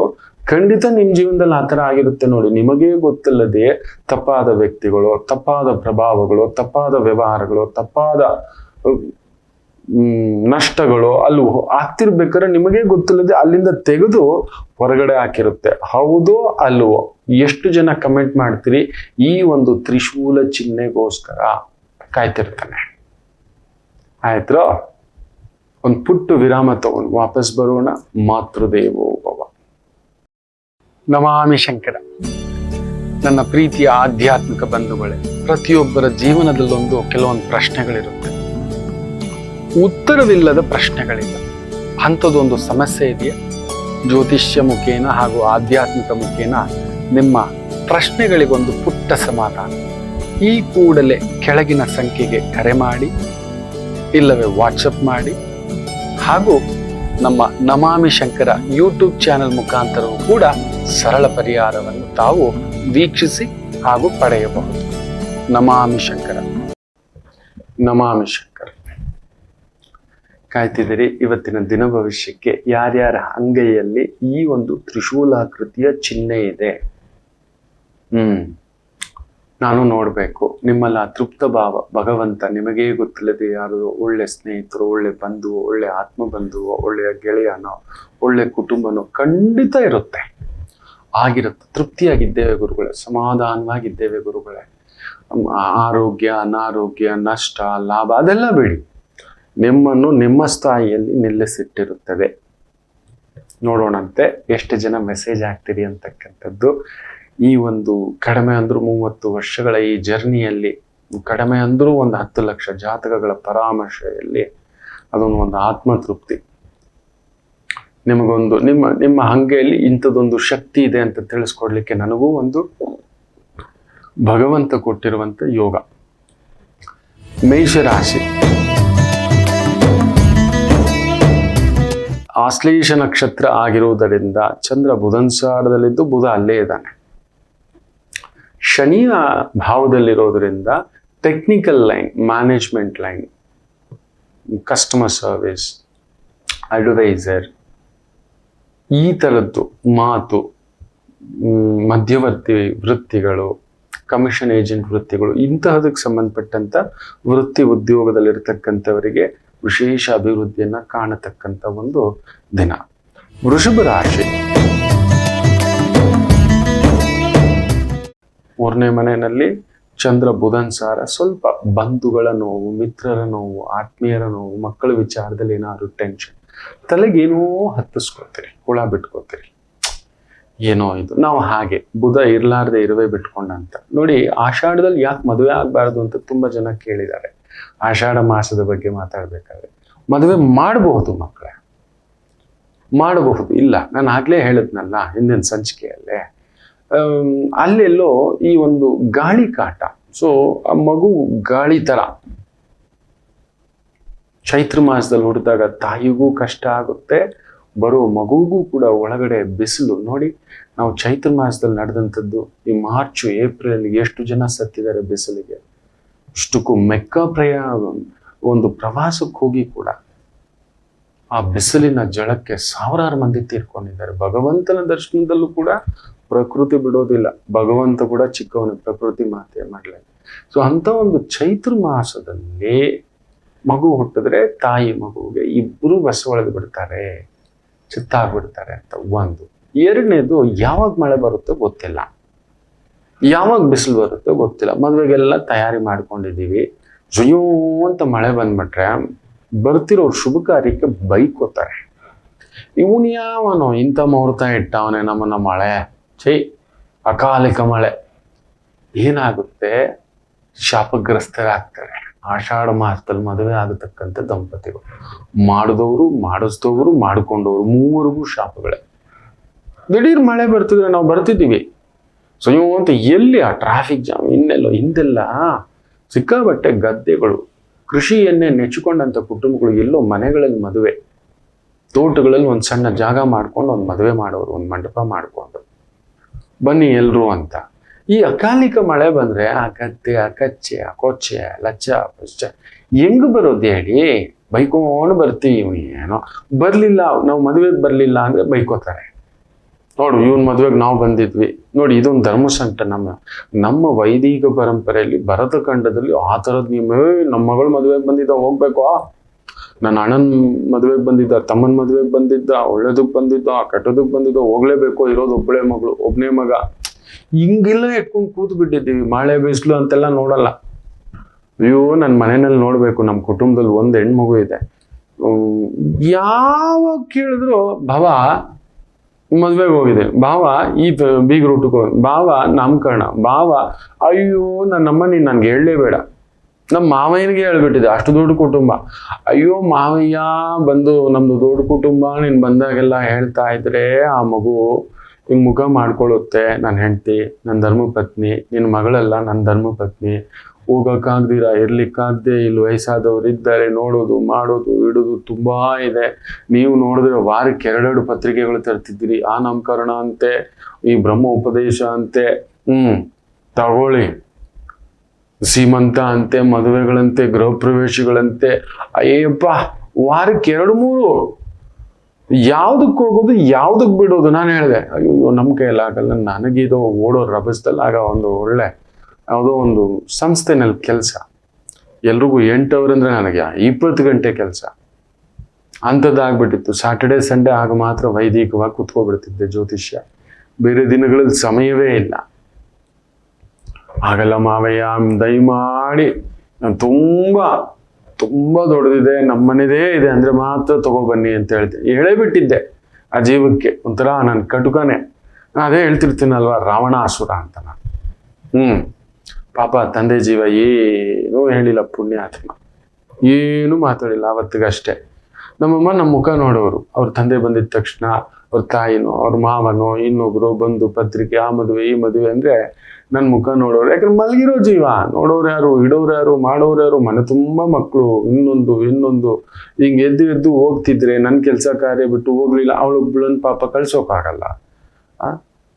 ಹೋದ್ರೆ ಎಲ್ರು ಕೇಳ್ತಾರೆ, ಯಾಕಮ್ಮ ನಿಮ್ಮ ಯಜಮಾನ್ರು ಬಂದಿಲ್ವಾ? ಅದು ಬೇರೆ ಫಿಟ್ಟಿಂಗ್ ಇಡ್ತಾರೆ. ಎಲ್ಲಮ್ಮ ಇನ್ನೂ ಮಗು ಆಗಿಲ್ವಾ? ಇನ್ನೊಂದು ಫಿಟ್ಟಿಂಗ್ ಇಡ್ತಾರೆ. ಇದು ಹೀಗೆ ಮಕ್ಕಳೇ ನಮ್ಮ ಸಂಬಂಧಗಳು ಬಂಧುಗಳು ಹಿಂಗೆ ಬೆಳೆಸ್ಕೊಂಡಿರೋದು. ಅಂಥದ್ರಲ್ಲಿ ಈ ಆಷಾಢ ಮಾಸದಲ್ಲಿ ಈ ತರ ಮದುವೆಗಳು ಏನಾಗುತ್ತೆ ಗೊತ್ತಾ? ನೋಡಿ, ಬರೀ ಬರೋರ್ದು ಕತೆ ಬಿಟ್ಬಿಡಿ, ಮಾಡೋರ್ ಕತೆ ಇನ್ನೊಂದಿದೆ. ಪುರೋಹಿತರು ಬರಬೇಕು, ಅಕಾಲಿಕ ಮಳೆ ಧಮಾಲ್ ಸ್ಟಕ್ಕು. ಆ ಟೈಮಿಗೆ ಮುಹೂರ್ತ ಇಡಕ್ಕಾಗಲ್ಲ, ಜಾಯ್ ಅಂತ ಸುರಿಯುತ್ತೆ. ವಾಲ್ಗದವ್ರು ಬರಬೇಕು, ಅಡಿಗೆ ಮಾಡೋರು ಬರಬೇಕು. ಅಡಿಗೆ ಮಾಡೋರ್ ಕತೆ ಎಲ್ಲ ಕತೆ ಗೋವಿಂದ, ಮಾಡಿದ ಅಡಿಗೆ ಗೋವಿಂದ. ಮಾಡೋವಾಗ್ಲೇ ಮಳೆ ಜೋರಾಗಿ ಬಂದು ಹಾಗೆಲ್ಲ ಬೈಲಲ್ಲಿ ಮಾಡ್ತಿದ್ದು ಮದುವೆ. ಅಕಾಲಿಕ ಮಳೆ ಧಮಾಲ್ ಡಿಮೇಲ್ ಅಂತ ಬಂತು ಅಂದ್ರೆ ಏನ್ ಕತೆ? ಇದನ್ನೆಲ್ಲ ಯೋಚನೆ ಮಾಡಿ ಆಷಾಢದಲ್ಲಿ ಮದುವೆಗಳು ಮಾಡಬೇಡಿ ಅಂತ ಒಂದು ನಿಯಮ ನಮ್ಮ ವೈದಿಕವಾಗಿ ಮಹರ್ಷಿಗಳು ಅಡ್ವಾನ್ಸ್ಡ್ ಆಗಿ ಯೋಚನೆ ಮಾಡಿದ್ರು. ನಾವು ಅದಕ್ಕೊಂದು ಮೂಢನಂಬಿಕೆ, ಗೊಡ್ಡು ನಂಬಿಕೆ ಇನ್ನೊಂದು ತಂದು ಆಷಾಢದಲ್ಲಿ ಮದುವೆ ಆಗ್ಬಿಟ್ರೆ ಹಿಂಗಾಗ್ಬಿಡ್ತಾರೆ ಅಂತ ಏನೂ ಇಲ್ಲ. ಪ್ರಾಬ್ಲಮ್ಮು ಈ ಥರದ ಮಗು ಮಾಡ್ಕೊಳ್ಳೋರಿಗೆ ಸುಮ್ಮನಿರೋಲ್ಲ.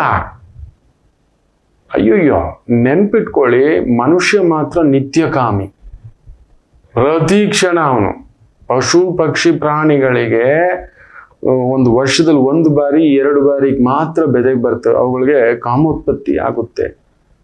ಸಂತಾನೋತ್ಪತ್ತಿಗೆ ಅದೊಂದು ಕಾರಣ ಆಗುತ್ತೆ. ನಮಗಂಗಲ್ಲ, ಯಾವ ಮೂಮೆಂಟ್ ಮಲಗಿದ್ರು ಕೂಡ ಓ ರಾಮಚಂದ್ರ ಶ್ರೀರಾಮ ಹೇಳಬಾರ್ದು. ರಾವಣಾಸುರಲ್ಲ, 100 ತಲೆಯ ರಾವಣರುಗಳು ನಾವು. ಯಾವ ನಿಮಿಷಕ್ಕೆ ಬೆಂಕಿ ಹತ್ತುತ್ತೆ ಅಂತ ಗೊತ್ತಿಲ್ಲ. ಹೊಸದಾಗಿ ಮದುವೆ ಆಗಿರೋರು ಸುಮ್ಮನೆ ಇರ್ತಾರ ಪಾಪ, ಮಕ್ಕಳು ಅವರು. ನಾವು ಸುಮ್ಮನಿರೋಲ್ಲ, ಅವ್ರನ್ನ ದೂರ ಇಡಂದ್ರೆ ಇನ್ನೊಂದಾಗುತ್ತೆ. ಸೊ ಆಗ ಆ ಗಾಬರಿನಲ್ಲಿ ಏನೋ ಎತ್ತ ಅಂತ ಸೇರಿ ಮಗು ಕುತ್ಕೊಂತು ಅಂದ್ರೆ ಚೈತ್ರ ಮಾಸದ ಭಾರ. ಹೊಸದಾಗಿ ಮದುವೆ ಆಗಿ ನೋಡಪ್ಪ ಇವಳು ಬರೋದು ಬಂದು ಇವಳಿಗೆ ಈಗ ತಾನೇ ಮಗುನ್ ಬೇರೆ ಈ ಗಾಳಿ, ಆಗೆಲ್ಲ ನಾವು ಬಿತ್ತನೆ ನಂಬ್ಕೊಂಡಿದ್ದವ್ರು. ತೋಟ, ಹೊಲ, ಗದ್ದೆ, ಹಸು, ಕುರಿ ಅಂತ. ಇವಳು ವೈಕು ಅಂತಿದ್ದ ಅಂದ್ರೆ ಸುಮ್ಮನೆ ಇರ್ತಾರೆ. ತಾಯಿ ಮನೆಯವರು ಅಷ್ಟೇ, ಕರ್ಕೊಂಡ್ಬಂದು ಇಟ್ಕೊಳಕ್ಕಾಗಲ್ಲ, ಅಯ್ಯೋ ಅಂತಾರೆ. ಹುಡುಗನ ಮನೆಯಲ್ಲೂ ಅಷ್ಟೇ, ಅತ್ತೆ ಮನೆಯಲ್ಲಿ ಇವಳು ನಮಗ್ ಸೇವೆ ಮಾಡ್ತಾಳೆ, ನಮ್ಮನ್ನ ಅರ್ಥ ಮಾಡ್ಕೊಂಡು ಏನೋ ಒಂದು ಬಿಸಿನೀರು, ಒಂದು ತಣ್ಣೀರು ಒಂದು ಬಿಸಿನೀರು ಅಂತ ತಂದ್ರೆ ಬಂದು 1 ತಿಂಗಳಿಗೆ 2 ತಿಂಗಳಿಗೆ ಅಯ್ಯೋ ಅಂತ ವಾಂತಿ ಎತ್ತಿರಲು ಕುತ್ಕೊಂಡಿದ್ದ ಜಾಗ ಕೆಲವ್ರಿಗೆ ಇಡ್ಸಲ್ಲ. ದಿಢೀರಂತ ಮಗು ಕುತ್ಕೊಂಡಿದ ತಕ್ಷಣ ಸಿಕ್ಕಾಬಟ್ಟೆ ವಾಂತಿ. ಆ ಪ್ರಕೃತಿ ಚೇಂಜ್ ಆಗ್ತಿದ್ದಾಗೆ ಪಾಪ ಆ ಮಕ್ಕಳು ಗಾಬರಿ ಆಗ್ಬಿಡ್ತಾರೆ. ಹೊಸ ಮನೆ, ಹೊಸ ಬದುಕು, ಹೊಸ ವ್ಯಕ್ತಿಗಳು, ಹೊಸ ಪರಿಸರ, ಏನೇನೋ ಇದೆ. ಅಂಥದ್ರಲ್ಲಿ ಸುಮ್ಮನೆ ಇರೋಕ್ಕಾಗಲ್ಲ. ಸಳ್ಳಂತ ಹೇಳ್ಕೊಂಡ್ರು, ಇನ್ನೊಂದಾಯ್ತು ಮಕ್ಕಳು. ನೋಡಿ, ಇದನ್ನೆಲ್ಲ ಯೋಚನೆ ಮಾಡಿ ಆಷಾಢದಲ್ಲಿ ಮದುವೆ ಬೇಡ, ಅದೊಂದು ದುರ್ಮುಹೂರ್ತ ಅಂತ ಹೇಳ್ಬಿಟ್ಟು ಒಂದು ತಗೋಬಂದು ಈ ಥರದ್ದೇ ಮಾಡಬಾರ್ದು ಅಂತ ಇಟ್ರು ಅಷ್ಟೇ. ಅದನ್ನ ವೈಜ್ಞಾನಿಕವಾಗಿ ಯೋಚನೆ ಮಾಡಿ. ಸೊ ಅದರಿಂದ ಸುಮ್ಮನೆ ಬೇರೆ ಬೇರೆ ತಪ್ಪಾಗಿ ತಿಳ್ಕೊಬೇಡಿ. ನಮ್ಮ ವೈದಿಕತೆಯನ್ನ ತಪ್ಪಾಗಿ ತಿಳ್ಕೊಬೇಡಿ. ನಮ್ಮ ಭರತ ಖಂಡದಲ್ಲಿ ನೆನ್ಪಿಟ್ಕೊಳ್ಳಿ, ಹಿಂದೂ ಧರ್ಮ ಅನ್ನೋದು ಅದು ಧರ್ಮವಲ್ಲ, ಅದೊಂದು ಜೀವನ ಶೈಲಿ, ಜೀವನ ಪದ್ಧತಿ. ಪ್ರತಿ ಹೆಜ್ಜೆಯಲ್ಲೂ ನಮಗೆ ತುಂಬಾ ವಿಚಾರಗಳನ್ನ ಹೇಳ್ಕೊಟ್ಟಿರ್ತಕ್ಕಂಥ ಭಾವ. ಸೊ ಜಾಗ್ರತೆ. ವೃಷಭಂ ಆ ಥರದ್ದೇ ಒಂದು ತೊಳಲಾಟ, ಗಲಿಬಿಲಿ. ಇವತ್ತು ಎಚ್ಚರಿಕೆ. ವಿಷ್ಣು ಸಹಸ್ರನಾಮ ಪಠಣಂ ಸಮಾಧಾನಂ. ಮಿಥುನ ರಾಶಿ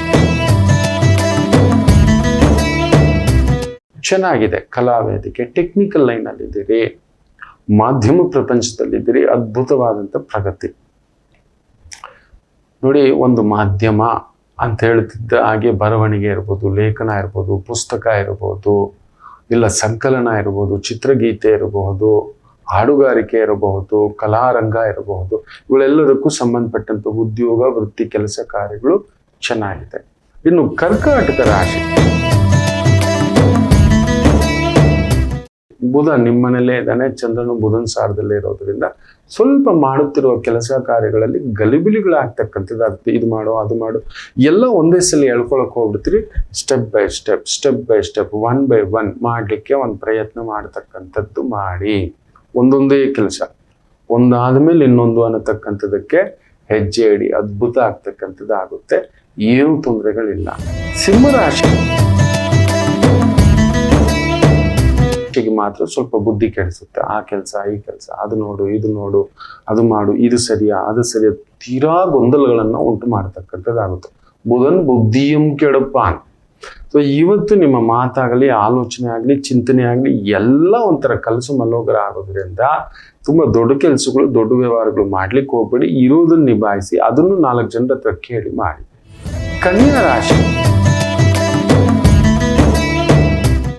ಅನುಬಂಧಂ, ಅನುಕೂಲಂ, ಅನುರಾಗಂ ಚೆನ್ನಾಗಿದೆ.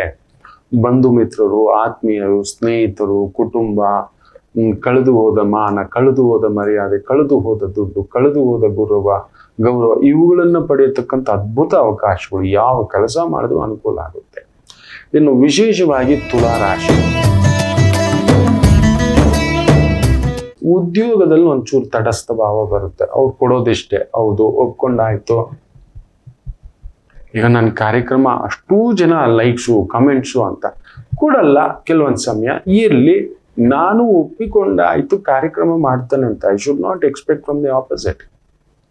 ಒಪ್ಕೊಂಡಿದ್ದೇನೆ ಒಂದು ಸಂಬಳಕ್ಕೆ, ಒಂದು ಜವಾಬ್ದಾರಿ ಒಪ್ಕೊಬಿಟ್ಟಿದ್ದಾನೆ, ಗಂಡನಾಗಿ ಒಪ್ಕೊಬಿಟ್ಟಿದ್ದಾನೆ, ಹೆಂಡತಿಯಾಗಿ ಒಪ್ಕೊಬಿಟ್ಟಿದ್ದಾನೆ, ತಂದೆಯಾಗಿ ಒಪ್ಕೊಬಿಟ್ಟಿದ್ದಾನೆ, ಅಣ್ಣನಾಗಿ ಒಪ್ಪಿಬಿಟ್ಟಿದ್ದಾನೆ. ಮಾತಾಡೋವಾಗಿಲ್ಲ, ಹೋಗೋನು ಎಲ್ಲ ನನಗೆ ಹೌದು, ಅಣ್ಣ ಅಣ್ಣನೇ, ತಮ್ಮ ತಮ್ಮನೇ, ಮಕ್ಕಳೇ ಬಾಯಿ ಮುಚ್ಚಿಕೊಂಡಿರ್ಬೇಕು, ತಂಗಿ ತಂಗಿಯೇ. ನನ್ನ ಅಕ್ಕ ಮಾತಾಡುವಾಗ ನಾನು ಬಾಯಿ ಮುಚ್ಕೊಂಡು ಕೂತ್ಕೋಬೇಕು. ಕೆಲವೊಂದು ಸಮಯ ನನ್ನ ತಮ್ಮ ಕೂಡ ನನ್ನನ್ನು ಕರೆಕ್ಟ್ ಮಾಡ್ಬೇಕಾದಾಗ ನಾನು ಬಾಯಿ ಮುಚ್ಕೊಂಡು ಕೂತ್ಕೋಬೇಕು. ನಾವು ಕುತ್ಕೊಳ್ಳಲ್ಲ, ನಾವು ತೃಪ್ತರಿರೋದಿಲ್ಲ.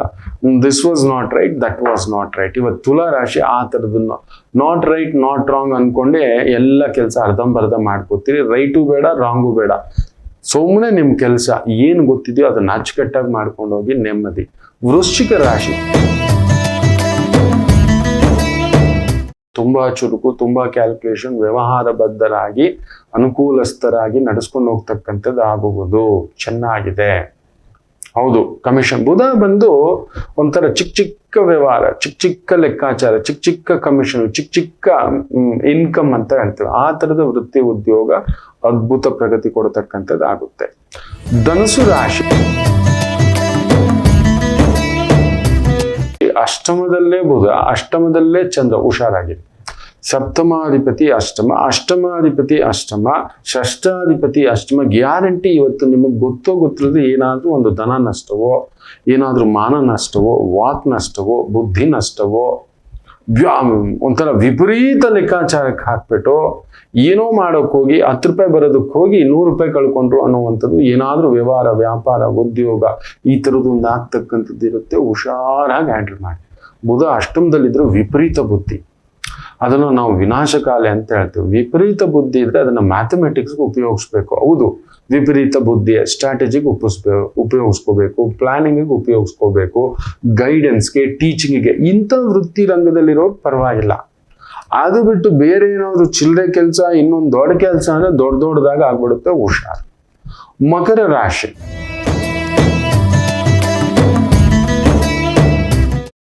ಸಪ್ತಮಾಧಿಪತಿ ಸಪ್ತಮದಲ್ಲಿದ್ದು ಬುಧನ ಸಾರದಲ್ಲಿರುವುದರಿಂದ ಕೊಡೋದು ತಗೊಳ್ಳೋದು, ಪಾರ್ಟ್ನರ್ಶಿಪ್, ಫ್ರೆಂಡ್ಶಿಪ್ ವ್ಯವಹಾರಗಳಲ್ಲಿ ಅವರಿಗೆ ಅನುಕೂಲ ಜಾಸ್ತಿ ಇರುತ್ತೆ, ನಿಮಗೆ ಕಡಿಮೆ. ಕಮಿಷನ್ ಏಜೆಂಟ್ ವ್ಯವಹಾರಗಳು, ಏನಾದ್ರೂ ಒಂದು ಸಣ್ಣ ಪುಟ್ಟ ಬೇಕ್ರಿ, ಹಣ್ಣು ತರಕಾರಿ, ಸೊಪ್ಪು, ಒಂದು ಸಣ್ಣ ಪುಟ್ಟ ವ್ಯವಹಾರ, ಲೇವಾದೇವಿ, ಜ್ಯೂಸ್ ಅಂಗಡಿ, ಹಣ್ಣು ಅಂಗಡಿ ಈ ತರದ್ ಇಟ್ಕೊಂಡಿರೋರಿಗೆ ಅನುಕೂಲ ಸಿಂಧು. ಕುಂಭರಾಶಿ ಚೆನ್ನಾಗಿದೆ. ಬುಧನ್ ಬುದ್ಧಿಯಂ ಕೊಡುಪಾನ್, ನೆನ್ಪಿಟ್ಕೊಳ್ಳಿ. ಬುಧನ್ ಬುದ್ಧಿಯಂ ಕೆಡುಪಾನ್, ಬುಧನ್ ಬುದ್ಧಿಯಂ ಕೊಡುಪಾನ್ ಅಂತ ಹೇಳ್ತಾರೆ. ಬುಧನಷ್ಟು ಬುದ್ಧಿವಂತ ಯಾರೂ ಇಲ್ಲ. ಇವತ್ತು ನಿಮ್ಮ ಆ ಬುದ್ಧಿವಂತಿಕೆ, ಆ ವ್ಯವಹಾರ ಚಾಣಕ್ಷತೆ, ಲೆಕ್ಕಾಚಾರ ಚಾಣಕ್ಷತೆ, ಆಲೋಚನಾ ಪದ್ಧತಿ, ನಿಮ್ಮ ಗೈಡೆನ್ಸು ಬೇರೆಯವರಿಗೆ, ಅದರಿಂದ ಮಾರ್ಗದರ್ಶನ, ದುಡ್ಡು, ಹೆಸರು, ಕೀರ್ತಿ ಇವೆಲ್ಲವನ್ನು ಪಡೆಯತಕ್ಕಂಥ ಅದ್ಭುತವಾದಂಥ ದಿನ. ಚೆನ್ನಾಗಿದೆ. ಇನ್ನು ವಿಶೇಷವಾಗಿ ಮೀನರಾಶಿ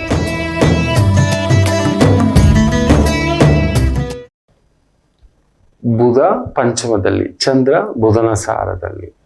ಪೂರ್ವ ಪುಣ್ಯ ಸ್ಥಾನದಲ್ಲಿ ಚಂದ್ರ ಕುಳಿತುಕೊಂಡಿರೋದು ಪೂರ್ವ ಪುಣ್ಯ ಸ್ಥಾನಾಧಿಪತಿಯಾಗಿ ತುಂಬಾ ಒಳ್ಳೆಯದು. ಆದರೆ ಆಶ್ಲೇಷ ನಕ್ಷತ್ರ ಭಾವದಲ್ಲಿರುವುದರಿಂದ ಏನೋ ಸರ್ಪದೋಷದ ಭೀತಿ, ಏನೋ ಸರ್ಪದೋಷ ಅಂದ್ರೆ ಒಂಥರ ಭಯ, ನೋಡೋಕ್ ಮಾತ್ರ ಕಟಾರಿ ಕಟ್ಟಪ್ಪ, ಈ ಥರದ್ದು ಇರ್ತೀನಿ. ಒಳಗಡೆ ನೋಡಿದ್ರೆ ಡವ ಕಣಪ್ಪ ಅನ್ನತಕ್ಕಂಥದ್ದು. ಡವ ಯಾವಾಗ ಆಗುತ್ತೆ? ಅಳತೆಗೆ ಮೀರಿದ ಒಂದು ಜೀವನ, ಅಳತೆಗೆ ಮೀರಿದ ಬದುಕು, ಅಳತೆಗೆ ಮೀರಿದ ಸ್ಥಾನ, ಅಳತೆಗೆ ಮೀರಿದ ಅಧಿಕಾರಕ್ಕೆ ನಾವು ಹೆಜ್ಜೆ ಇಟ್ಟಾಗ ಅಲ್ಲೊಂದು ಡವಡವೇ. ಅಳತೆಯಲ್ಲಿ ಇವತ್ತು ಬದುಕಲಿಕ್ಕೆ ನೋಡಿ ಡವಡವನೂ ಇಲ್ಲ, ಕವಕವನೂ ಇಲ್ಲ. ಎಲ್ಲರಿಗೂ ಒಳ್ಳೆಯದಾಗಲಿ. ಮಾತೃದೇವೋ ಭವ.